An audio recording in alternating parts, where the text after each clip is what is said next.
The plan was to always identify ourselves, but Sarah was still in school during the spring semester.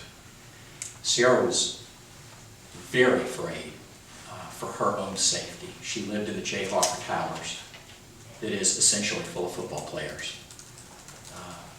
which her attacker was part of that group. I would fly in on the weekends. She would stay at hotels, we would go to hotels, we would do various things to get her out of there. But the reason that we're coming forward now is now that the semester is over and she's not here and there's not that immediate sort of in-your-face threat for more physical harm, that's why we decided to come forward now. Am I angry about the way KU handled this? There's a range of emotions, frankly, but I can't go there right now. I cannot go there right now. My focus is on my daughter.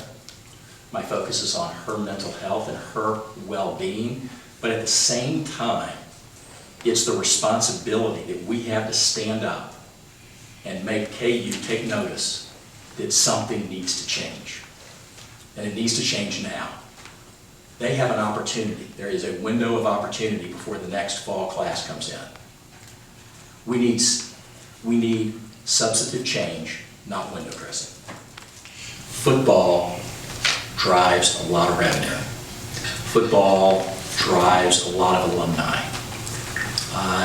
And you know, it's sort of about the money, but not about the money. And are you being self-serving to make sure that those donors could, continue to do what you need to do? And you have to build a program in what's becoming a very competitive landscape. You've got a lot of schools spending a lot of money, and I'm not really sure where this whole thing is ultimately going. But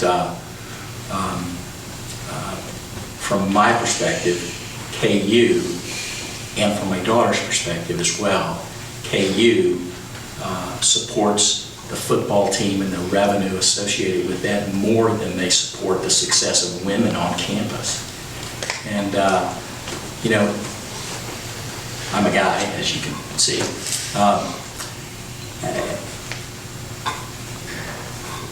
When I would see things like what you're filming today on TV, I'd say, oh, that's terrible, oh, that's this, oh, that's that. I have no real understanding, and I don't pretend to have the female perspective, but I have to tell you, I have a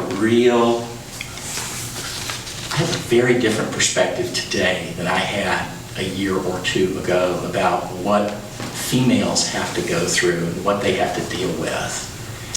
And at some point, you've got to stand up and, doggone it, no means no.